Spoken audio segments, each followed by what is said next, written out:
tous et bienvenue dans cette présentation du cloud WeTech et par la même occasion un petit peu de la gamme de produits WeTech disponible depuis quelques mois maintenant sur notre site web. Donc le but de la gamme WeTech et donc du cloud est d'avoir pour vous une plateforme qui va pouvoir euh, vous permettre de gérer un certain nombre de sites. Il n'y a pas de limite particulière connue, mais vous allez pouvoir faire ça à distance et administrer tout ça à distance. Donc j'ai un certain nombre de périphériques en démonstration qu'on va voir après au cours de cette démonstration, pour vous montrer un petit peu quelle est la finalité du cloud WeTech. Donc WeTech, sur le site web, vous allez le retrouver sous la forme de la marque directement, que vous pouvez filtrer tout en bas du site web sur l'accueil et directement en cliquant sur le logo de la marque. Et là, vous allez retrouver tous les périphériques. Donc, il y a des switches non administrables, administrables, il y a des modules SFP, il y a des, comme ici, il y a des passerelles, il y a des bornes pour faire des liaisons point à point, point à multipoint, il y a des points d'accès mèche. Il y a vraiment tout un tas de périphériques dans la gamme WeTech, dont certains vous permettent d'avoir un accès au cloud, ce qui est donc l'objet de cette présentation. Donc le cloud va être principalement, j'ai oublié un produit, hop, celui-ci, accessible par le biais de quelques produits dont l'administration est possible à distance. On va avoir tout ce qui est AC, donc les passerelles d'accès au WeTech. On va avoir également tous les switches dont la référence commence par PCMS. Donc, c'est les switches manageables et qui permettent un accès au cloud. Tout ce qui va être lié aux bornes type WeTech 028, 029, etc. vous permettre également d'avoir un accès au cloud. Et on va aussi avoir, par exemple, des points d'accès Wi-Fi classiques qui, eux, permettent également d'avoir un accès au cloud. Donc, la plupart de ces périphériques-là vont vous permettre, après la création d'un compte sur le cloud de WeTech, de récupérer ou créer vos réseaux, que ce soit, on va dire, filaire ou sans fil, et d'administrer vos périphériques à distance, moyennant soit une compatibilité directe, ce que j'appelle une compatibilité directe, soit un ajout manuel de la part de l'utilisateur pour rendre le système compatible avec l'administration à distance proposée par WeTech. Donc c'est ce qu'on va voir maintenant. Donc le cloud WeTech est accessible soit par le biais d'une page web comme on va le voir là parce que c'est le plus pratique, soit éventuellement par le biais d'une application sur iOS ou Android. Donc la création d'un compte, je vous passe la création d'un compte, hein, c'est toujours la même chose, on va devoir créer un compte avec une adresse email, un mot de passe, etc. Et on va se retrouver après sur l'interface suivante. Donc ici, on va voir, donc vous pouvez voir que c'est en français. Si jamais vous ne l'avez pas sélectionné au début, lors de la création de votre compte, vous pouvez le faire après en cliquant ici et en choisissant la langue. Donc en fonction, là pour la démonstration, j'ai choisi de le faire en français, c'est plus simple pour tout le monde. Il se peut qu'il y ait des termes qui ne soient pas forcément super bien traduits pour l'instant, mais la plupart du temps, ça reste très compréhensible. Donc lorsqu'on arrive sur la fenêtre de base, on va voir ici un résumé de nos installations. Donc ici, on a les réseaux qui nous appartiennent et éventuellement les réseaux auxquels on a un partage. Donc on va pour l'instant se contenter des réseaux que l'on crée nous. Donc si on a besoin de créer un réseau, on va tout simplement cliquer sur Ajouter réseau et on va définir un nom pour le réseau. Ici, c'est un mot de passe qui est généré automatiquement, qui va être le mot de passe qui va servir à l'initialisation de tous les périphériques que vous allez ajouter sur votre réseau. Donc à partir du moment où vous allez ajouter un périphérique sur votre réseau, il aura comme mot de passe d'administration celui-ci. Donc bien entendu, vous pouvez le changer, le modifier à l'instant T avant d'ajouter la plupart de vos périphériques. On choisit le fuseau horaire pour synchroniser l'ensemble des périphériques et on va éventuellement définir d'un emplacement sur une carte. Voilà. Et ça nous permettra après, dans la topologie, donc là je ne vais pas le faire parce que je vais utiliser celui en cours. Si on se met sur Project Map, voilà, on peut voir ici normalement que j'ai deux réseaux, un réseau de démonstration situé en Chine et un réseau, celui du bureau, situé en France du côté de Nanterre. On va les retrouver ici, donc notre réseau principal qui s'appelle ByDMSFR et le réseau partagé, donc celui qui est en Chine, qui est le réseau de démonstration. Donc celui-ci, vous le récupérez à chaque fois lorsque vous vous connecterez avec l'application notamment sur votre téléphone portable. Ça permet d'avoir un exemple de topologie et de configuration sur votre réseau. Donc si on prend le réseau ByDMS et que l'on se connecte dessus, on va directement retrouver la topologie qui aura été soit créée automatiquement si on utilise de bout en bout des produits WITech, des switches WITech par exemple, soit créée plus ou moins manuellement par l'utilisateur pour avoir une topologie qui correspond au réseau que vous avez. Donc là, on peut se rendre compte que si on zoome, dans mon réseau, j'ai ajouté en tête de réseau un switch PCMS qui me permet de récupérer mon administration à distance.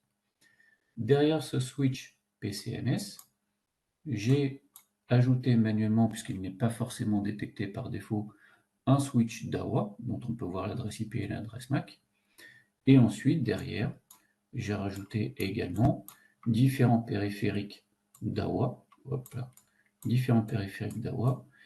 que ce soit caméra, NVR, XVR ou même le détecteur Doppler DAWA et même éventuellement le NVD. Tout ça pour pouvoir récupérer l'administration de mes périphériques à distance. On peut voir également que directement sur le switch, j'ai une caméra Hyundai thermique double flux et que sur mon switch, j'ai également un point d'accès WITech branché sur le port numéro 6 sur lequel j'ai relié en Wi-Fi une caméra IP Vesta. Donc tout ça, c'est récupéré. Et pour la plupart des périphériques DAWA, comme ils sont connectés sur le switch et non pas sur le switch DAWA et non pas sur le switch cloud WITech, j'ai été obligé de les ajouter manuellement. Donc comment fait-on pour ajouter un périphérique manuellement? On clique juste sur Ajouter périphérique, on choisit le type de périphérique que l'on souhaite ajouter, on lui donne un nom, une IP, son IP et son adresse MAC, et il va s'ajouter dans la topologie. Une fois qu'il est ajouté dans la topologie, on pourra lui dire qu'il dépend de soit du switch, directement du switch cloud, comme c'est le cas ici pour la caméra Hyundai, soit, par exemple, pour les caméras, alors normalement ça devrait le faire avec cela, soit pour, soit pour les caméras, par exemple ici le dôme motorisé, je le fais dépendre manuellement du switch DAWA pour qu'il soit classé derrière le switch DAWA. Donc c'est l'utilisateur qui, en fonction des différents ajouts qu'il va faire au fur et à mesure, qui va créer sa topologie. Donc ça, c'est ce que j'ai précédemment fait sur mon réseau pour pouvoir classer correctement mes périphériques, ce qui correspond à l'installation réelle que j'ai sur site. Donc au niveau du Cloud WITech, un des avantages, ça va être donc l'administration des différents périphériques à distance. Donc encore une fois, soit on a l'ajout automatique des périphériques si on n'utilise que des switch WITech, ce que j'appelle périphérique, ça va être caméra IP type DAWA Hyundai Ashika, enfin périphérique du type DAWA Hyundai Ashika, et la récupération de leur interface web à distance. Donc si on va par exemple sur la caméra Hyundai, on va pouvoir créer un tunnel de connexion pour se connecter à cette caméra comme si on était sur le réseau local. Donc pour faire ça, une fois qu'on est dans le réseau voulu, donc là en l'occurrence dans le réseau ByDMSFR, on va pouvoir se rendre dans les tunnels. Les tunnels, on va pouvoir voir directement les appareils intelligents. Donc ça, ce sont les appareils automatiquement détectés par les périphériques WITech. Autrement, on va pouvoir, comme dans mon cas ici, voir tous les appareils que j'ai pu ajouter manuellement. Hop, on va afficher tout. Et s'y connecter à distance. Donc comment ça fonctionne? On va prendre par exemple une caméra, peu importe laquelle, SMD, et on va cliquer sur eWeb. Le Cloud WITech vous demande quel serveur vous voulez utiliser pour générer démarrer votre connexion. Donc là, par défaut, on va choisir toujours le plus proche de chez nous, donc généralement le serveur européen. Et on va cliquer sur confirmer. Lorsque le lien est créé, vous cliquez dessus. Et si tout fonctionne correctement, vous allez vous retrouver directement sur l'interface web de votre caméra. Et là, il vous suffit de vous identifier normalement avec le mot de passe que vous avez déjà configuré sur votre appareil, sur votre caméra par exemple, pour s'y connecter. Et là, je vais récupérer normalement, en temps réel, mon flux vidéo. Alors là, en l'occurrence, je suis à distance, je ne suis pas au bureau, c'est volontaire. Donc je suis totalement à distance pour récupérer les caméras du bureau et vous faire cette démo. Si le flux vidéo va bien s'afficher, ça serait bien. Autrement, on va essayer avec une autre caméra. Donc ça, par exemple, pour gérer vos sites à distance, ça peut être très pratique, notamment maintenant si vous faites de la détection type TIOC ou Active Deterrence ou quoi que ce soit, et que vous avez des modifs à faire sur vos appareils, vous n'avez plus besoin d'être sur place. Vous pouvez, si vous décidez de mettre un switch WITech administrable sur votre système, récupérer avec votre compte Cloud WITech l'ensemble de vos installations et accéder à votre caméra pour aller, pourquoi pas, directement dans les événements et dans la détection dans les règles IVS. Alors là, pour le coup, c'est une caméra qui est configurée en SMD. Donc si j'ai besoin du SMD et de régler des zones ou quoi que ce soit, je vais directement aller dans l'interface de ma caméra. Et là, je suis totalement à distance. J'ai besoin de l'identification. Et là, je pourrais éventuellement modifier, si nécessaire, mes zones de détection, mon niveau de sensibilité, alors que je ne suis pas du tout sur le site.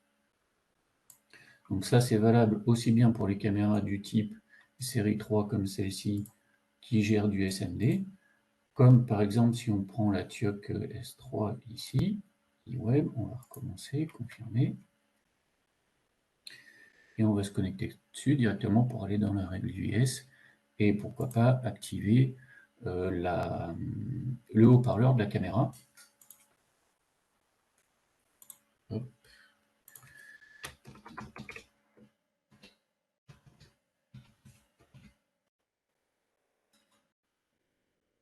On va pas attendre le chargement, événement, SVI, on va l'avoir ici de toute façon.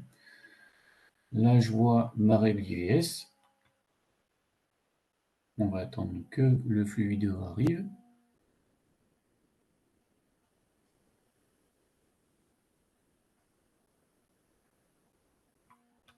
Alors forcément à distance, c'est un peu plus long que localement, ça c'est sûr.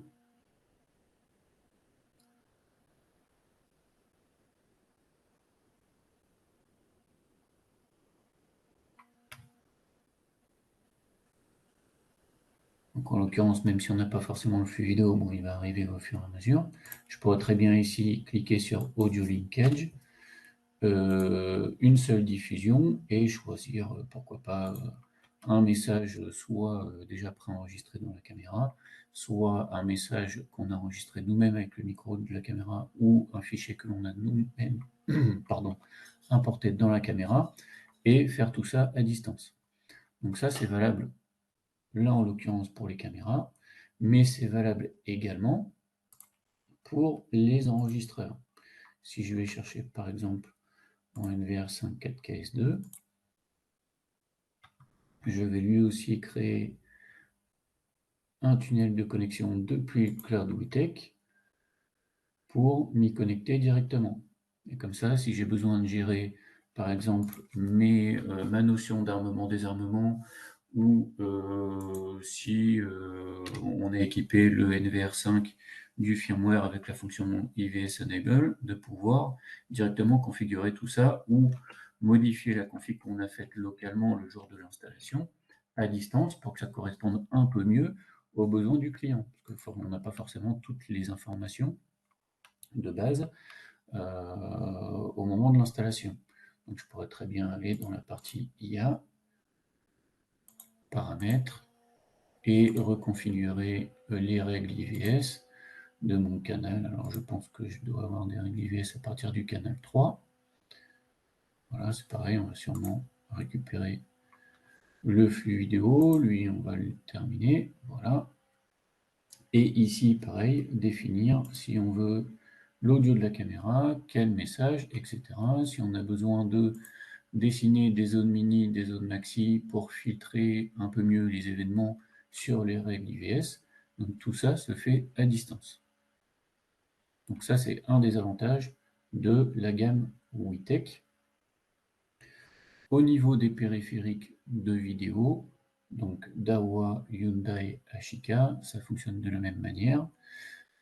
J'ai essayé également quelques périphériques annexes type haut-parleur IP TOA, ça fonctionne également. Je n'ai pas encore essayé sur des appareils type centrale d'alarme, peu importe la marque, qui ont une interface web. Ça, j'ai pas encore eu l'occasion de tester. Mais on va dire de base, à partir du moment où il y a une interface web, normalement, on est censé pouvoir se connecter dessus.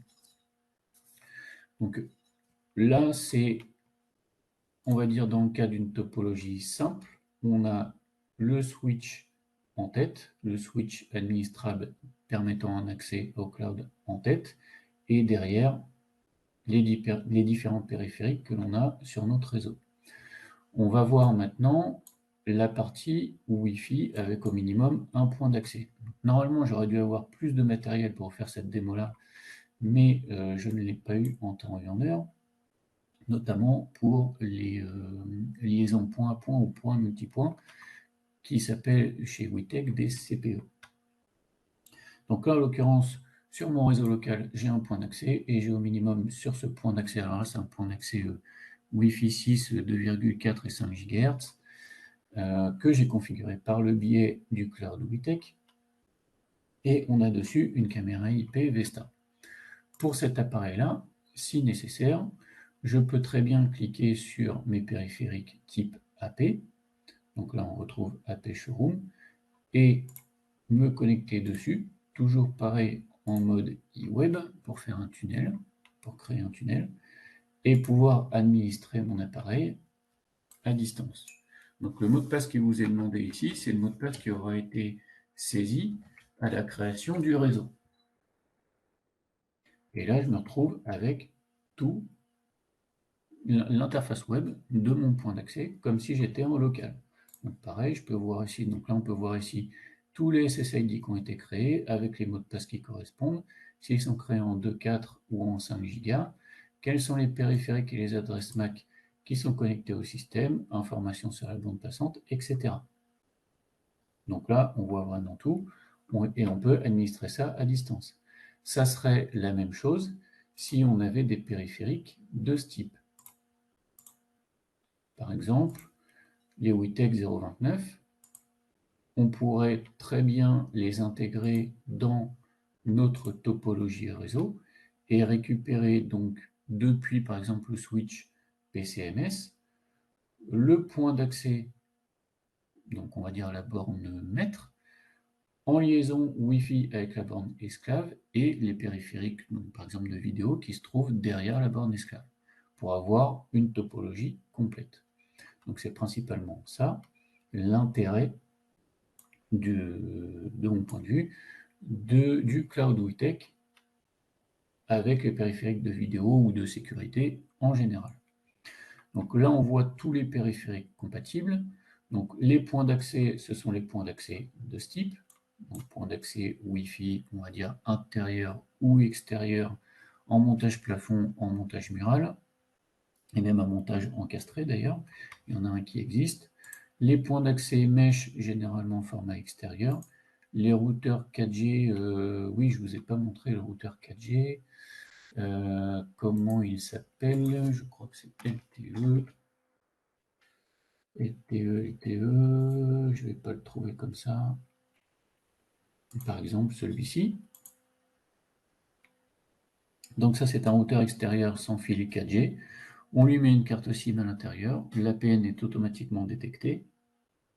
On l'ajoute sur notre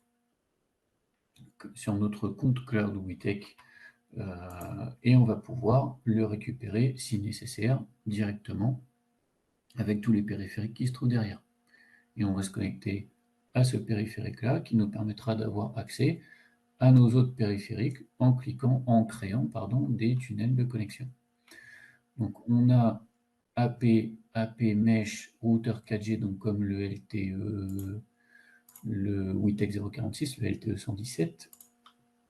On a toutes les bornes type CPE, donc CPE de ce type-là, CPE 513, 511 et autres. On a les passerelles. Alors les passerelles, c'est celle que j'avais au tout début. Celle-ci, je crois que pour l'instant, elle n'est pas encore au catalogue, mais ça, on va dire que ça va être votre périphérique principal hors switch. Vous n'êtes pas obligé d'avoir que ça ou que le switch. Vous pouvez cumuler tout si vous voulez. Il va vous falloir au moins un périphérique pour accéder à votre cloud. Un périphérique qui permette l'accès pour accéder à votre cloud. Et on va avoir donc les switch que l'on retrouve ici avec le PSNS 310. Donc, pour la présentation générale, c'est à peu près tout. Si on est dans le cas, comme par exemple le vôtre, d'un installateur qui doit gérer plusieurs réseaux, donc là, on va revenir au tableau de bord et on va pouvoir avoir soit directement sur son propre compte installateur, même s'il n'y a pas forcément de distinction, c'est moi qui emploie le mot installateur, vous allez pouvoir gérer plus d'un réseau, bien entendu. Et ensuite, si nécessaire, partager ce réseau avec l'utilisateur, pourquoi pas, ou d'autres personnes de votre société, pour que, en cas d'absence, ça soit d'autres personnes qui prennent la gestion de ces réseaux-là. Donc si on prend l'exemple du réseau partagé que j'ai ici, si je me rends sur la topologie, ici on se rend compte que j'ai donc directement en tête de mon réseau une passerelle.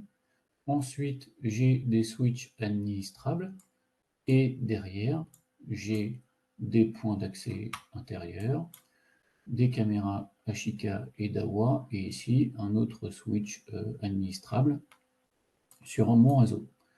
Donc ça pourrait très bien être le réseau qu'un client a créé directement, qu'il partage avec moi pour que j'aie temporairement la main et pouvoir vérifier pourquoi pas, des soucis de configuration ou, je ne sais pas, moi, il a un souci de config sur une caméra avec une règle UVS qui ne répond pas correctement.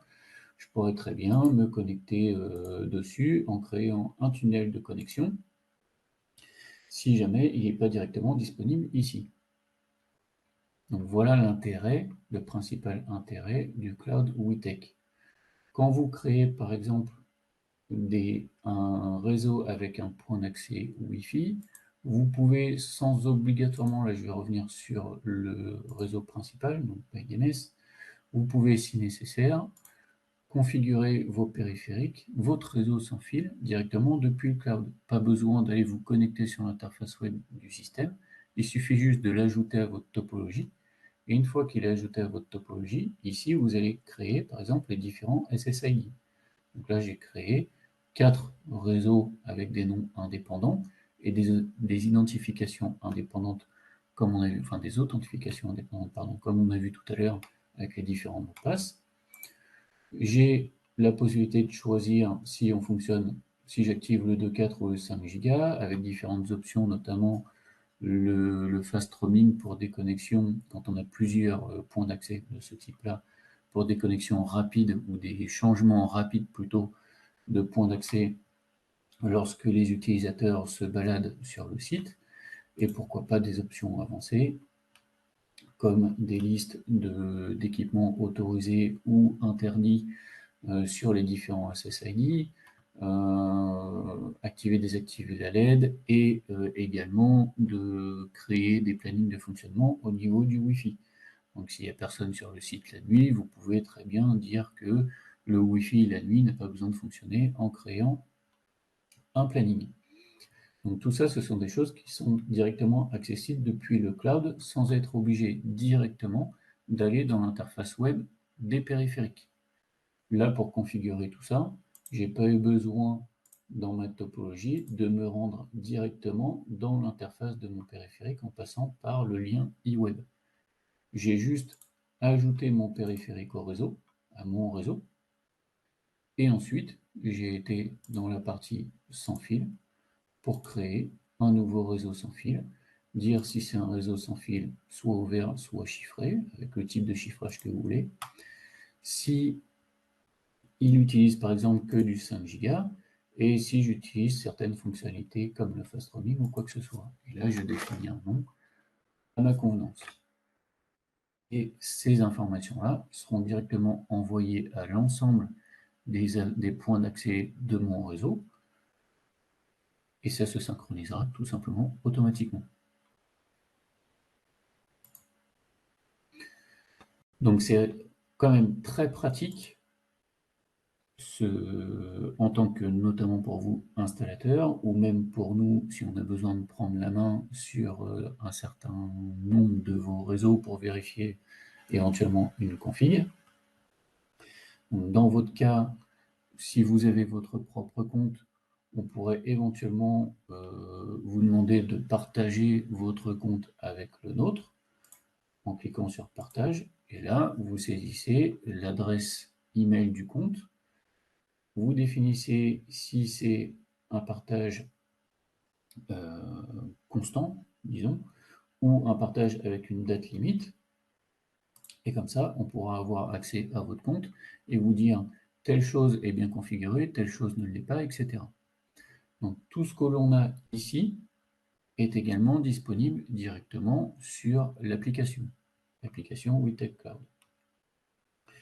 Vous pouvez voir également qu'on a ici une surveillance, on va dire, des éventuelles alarmes qui pourraient être détectées sur l'ensemble de vos périphériques. Donc là, comme j'ai deux réseaux, le réseau de démonstration et le nôtre, on voit ici que depuis 9h37, j'ai reçu un certain nombre d'événements liés au réseau de démonstration. Donc on a vu que le port numéro 20 du switch C a été mis en marche. Là, le port numéro 20 a été déconnecté. On a un dépassement de capacité avec un seuil à 80% au niveau d'un des appareils du réseau de démonstration. Et pour l'instant, je n'ai pas de message d'alarme sur le réseau ByteDNS. Donc pour l'instant, tout va bien. Pour la connexion, enfin pour la réception des alarmes, ça se situe au niveau de la petite cloche ici, et on va définir quels sont les éléments pour lesquels on veut recevoir des informations. Donc, alors, il y a plein d'éléments qui ne sont pas forcément nécessaires dans d'autres cas, comme par exemple le SD-LAN. Je n'ai pas suffisamment de périphériques en ma possession pour gérer le SD-LAN, donc je pourrais très bien le décocher. Mais par exemple, est-ce que je veux être alerté lorsque un appareil se connecte ou se déconnecte? Je pourrais très bien, comme c'est le cas ici, activer ces informations-là. Donc ça, c'est pour activer la réception d'alarme sur le cloud. Mais je pourrais aussi très bien activer l'envoi d'un email de notification sur les mêmes événements. Et là, je vais avoir un certain nombre d'événements auxquels je peux souscrire, un peu comme ce que vous faites avec les applications Dawa ou Ashika pour vos règles IVS, pourquoi pas, ou même éventuellement des applications pour des systèmes d'intrusion pour recevoir les notifications.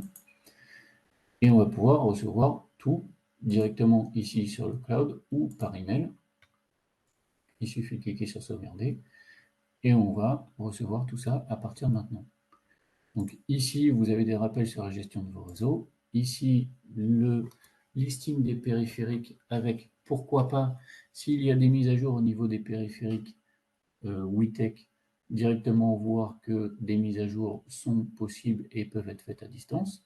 Donc là, on voit que les mises à jour se situent uniquement sur le réseau de démonstration. Au niveau du réseau ByDNS, a priori, je n'ai pas de mise à jour à faire. Et les alertes.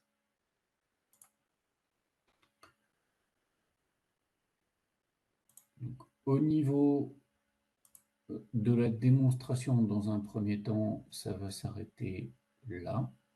Si, normalement, je devrais avoir un peu plus de matériel un peu plus tard, notamment pour faire du SDLAN, ou en tout cas tester le SDLAN pardon, et tester tout ce qui est liaison point à point ou point multipoint avec ce système, ce que je n'ai pas eu encore l'occasion de tester jusqu'à maintenant.